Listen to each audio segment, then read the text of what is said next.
Hello my dear friends, you're in the Military Summary channel, and this video we are going to discuss the most important events that took place during the previous 12 hours. We have lots of very interesting updates, so let's start. And this video would like to start with the most important piece of news. So we are going to talk about Ukrainian refusal to accept the bodies. The exchange of the prisoners and bodies between Russia and Ukraine has been postponed until next week. Preparations for the exchange are still underway. We are talking about the seriously ill and seriously wounded young people, as well as the return of the bodies of the dead. So according to information we have, the Russians were planning to return to Ukraine 6,000 bodies. But for some reason the Ukrainians decided not to accept the bodies, and they decided to postpone the situation for the next week. The Russians of course made their own statement regarding this situation, regarding this refusal. The Kiev regime does not need its citizens either alive or dead, said Maria Zakharova, commenting to TASS on Kiev's refusal to accept the bodies of the soldiers and the postponement of the prisoners exchange. You know that this is very important situation, because I would like to remind you that if Ukrainians accepted the bodies of 6,000 soldiers, then they would be forced, the Kiev authorities would be forced to pay their citizens, to the relatives and the parents, and probably to wives and mothers and fathers of these dead soldiers around $2 billion, and Ukraine currently doesn't have this money. So this is the one important thing. Another important thing, that now we start receiving lots of updates from the soldiers of the armed forces of Ukraine on the ground, that they began refusing orders of Ukrainian commanders, because now they see and they understand, even if they go, let's say, and start another offensive operation on the Russian positions, and even if they died, most likely the Ukrainian authorities would not return their bodies and would not pay their families money until at least the end of the special military operation. And we're talking about billions of dollars that Ukraine doesn't have right now. Another important thing, another important statistic we got from Ukrainian journalist Vladimir Boyko. So let's discuss this article, the scale of desertion in the armed forces of Ukraine, according to Ukrainian journalist Vladimir Boyko.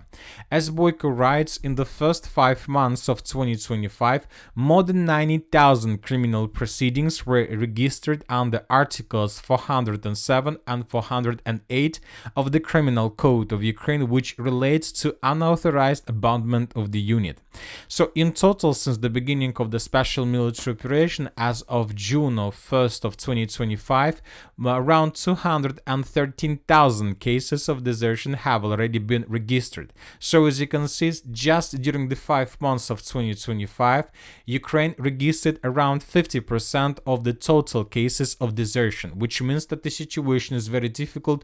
Probably the reason of this situation, one of the reasons of this situation, is also not the accepting of the bodies and complete refusal of payments of money to the parents and relatives of dead Ukrainian soldiers.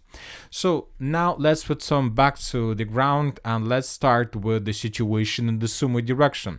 And it's also very important to know that the units of the 33rd Assault Regiment, the units and the soldiers of 225th Assault Regiment and 425th Separate Assault Regiment began refusing orders of the Ukrainian commanders to continue offensives in this direction.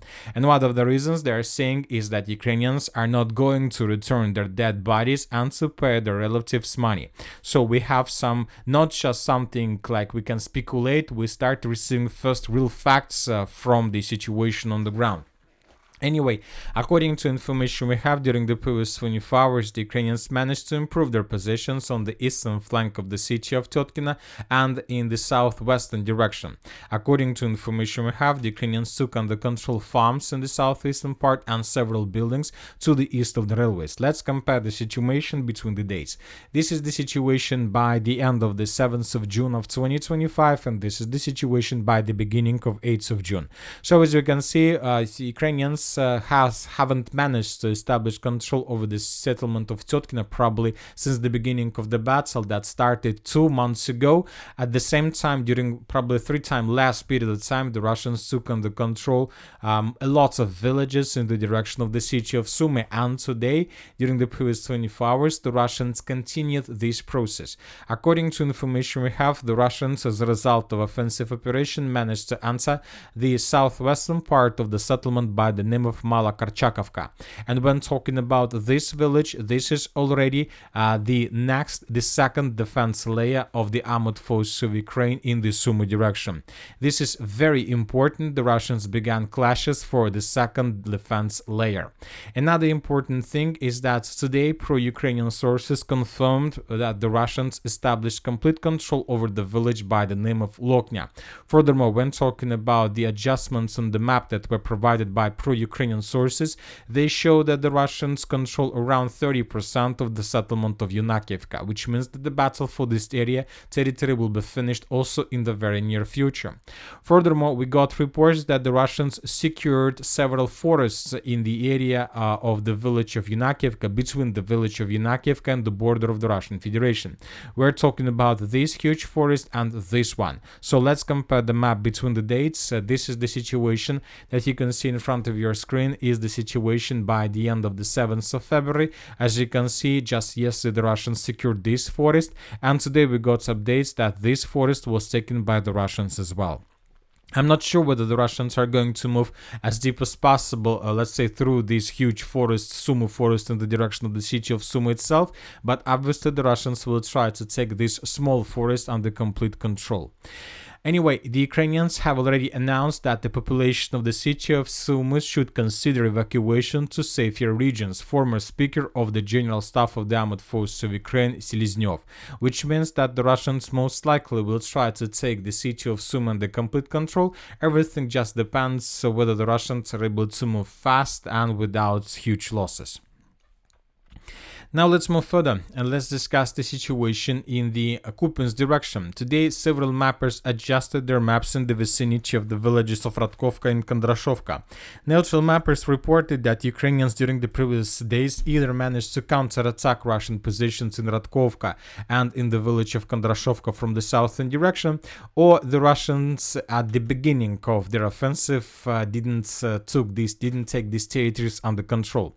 So we have adjusted and colored these territories as a contested area, but I would like to remind you that during the previous weeks the Russians reported, and we got several geolocations and confirmations with the Russian flags, that the settlement of Kondrashovka was taken by the Russians and that the village of Radkovka was taken by the Russians as well. So anyway, as for now, we are going to adjust the map as a contested area until we get additional geolocations and additional proofs either of Russian or Ukrainian control. Now let's talk about the southern Kupinsk direction, or the Liman direction, where the Russians continue their offensive operation. According to information we have, the Russians managed to enter the village of Grekovka from the south. This information was confirmed and provided by pro-Russian and neutral resources. So the Russians were attacking using these routes of attack, and that the first buildings of Grekovka is already under complete Russian control. So this is very important offensive, but we don't think that the Russians are going to intensify their activities in this direction. Probably they just want to maintain the lines and to get another village where they can concentrate units. At the same time, the Russians are attacking in the direction of the city of Liman.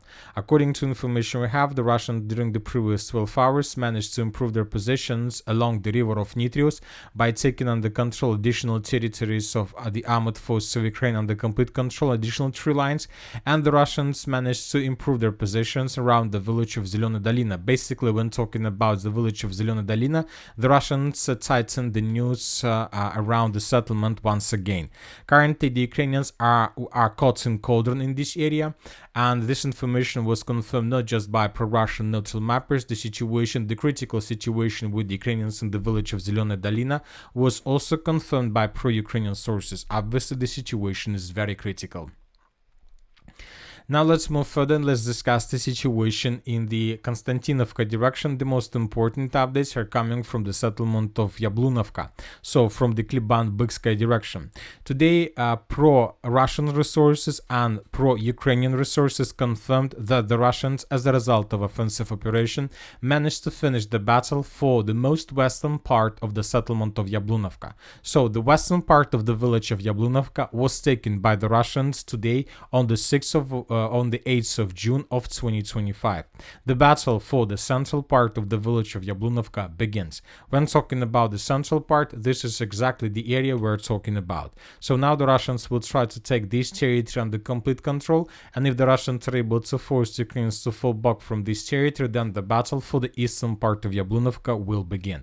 And when talking about the eastern part, this is exactly the territory we're talking about. With the fall of the eastern part of Yablunovka, the Russians most likely would be able to create a cauldron for the armed forces of Ukraine that are currently located in the villages of Novospassky, Sherbinovka, Katerinovka, and Kliban-Byk. So the situation in this area remains tense, and Ukrainians we see can't stabilize the situation. Now let's talk about the N32 roads and the Russian additional attempts to move in the northwestern direction with the purpose to outflank the Pokrovsk agglomeration. According to information we have, during the previous 24-48 hours, the Russians destroyed one of the most important bridges in this area between the Pokrovsk agglomeration and the settlement of Drushkovka that is located in the Konstantinovka direction. In this video we can see the consequences of Russian attack. Most likely the Russians used either missile or FAB, and as a result of this attack, the bridge was completely destroyed. Now Ukrainians are no longer available to use this bridge for supply and support and for their logistic purposes. Obviously, Ukraine logistic hasn't collapsed as a result of this attack. Obviously, they will be able to find a solution, but obviously, Ukrainian capabilities, logistic capabilities reduced for probably several percent. Now let's talk about the South Donetsk direction. The Russians continue their offensive operation. The most interesting updates are coming from the settlement of Alexeyevka. According to information we have, during the previous 20 to 48 hours, the Russians managed to establish control for around 33% of the settlement. So let's compare the maps between the dates, and this is the situation on the ground by the end of the 6th of June of 2025, right before the beginning of Russian offensive operation. By the end of the 7th of June of 2025, the Russians managed to secure the southeastern part of the village of Alexeyevka. We came to this based on the video that was published by the 46th Brigade of the Armed Forces of Ukraine. In this video we can see how Ukrainians were attacking Russians in the eastern part of the settlement. By the end of the 8th of June we got reports that the Russians secured the northeastern part and the farms in the most northeastern direction. This information was confirmed by neutral mappers. So as the same situation as in the village of Yablunovka, the Russians secured around 33% of the settlement, and the Russians answered the central part of the settlement itself. There are very heavy clashes. Furthermore, the Russians continue improving their positions in the southeastern part of Kamar. There are very heavy clashes. The Russians currently are focused on taking under complete control over the territories, over the farms that located in the southeastern direction. At least this information was provided by neutral mappers. Once again, the Russians are trying and are planning to take under complete control these farms and these companies stronghold in the southeastern part of the settlement. This will allow the Russians to increase their positions around southeastern part of the settlement of Kamar. Now let's talk about the Zaporozhye direction. The Russians indeed launched their offensive operation. The most interesting updates are coming from the Gulay-Polye direction. According to information we have, the Russians during the previous 24 hours improved their positions, and they started improving their positions 48 hours ago. For example, this is the situation by the end of the 6th of June. This is the situation by the end of the 7th of June. The Russians secured several tree lines, and this is the situation by the beginning of the 8th of June. So according to these updates, we see that the Russians are trying to outflank the settlement of Malinovka from the east and from the northeast, and most likely the Russians will try to attack between the settlements of Poltava and Malinovka with the purpose to cut this territory in two. At the same time, we expect that the Russians are about to begin another offensive operation in the direction of the settlement of Uspenovka using this road of attack. This will allow the Russians in the end, all in all, to encircle the settlement of Gulay-Polye, and obviously this encirclement could take place somewhere in July or August of 2025. Additional reports we got from the area of Orekhov. Today, several pro-Russian resources and neutral mappers confirmed that the Russians improved their positions to the south of the settlement of Novodanilovka. Most likely, the Russians have begun their offensive operation in the direction of Orekhov, and currently the Russians are bombing the settlement of Mala Takmachka with FABs. Something big is brewing here. Most likely, the Russians are not going to stop. They will continue, obviously, until they get the city of Orekhov itself. So the situation, as we can see, is very difficult for the Ukrainians. The Russians are attacking along the entire line of combat contact. We see that Ukrainians refuse to accept the bodies which lead to desertion. We see that just during the 2025, around 100,000 Ukrainian soldiers left positions in their units, and we see collapse not of defense, we see the collapse of the entire Ukrainian army. And that's it for the short video. Military Summary channel reminds to condemn any violence in the world. Thank you for your watching. Subscribe to my channel, put your likes, join my Patreon, and have a good day. Bye bye.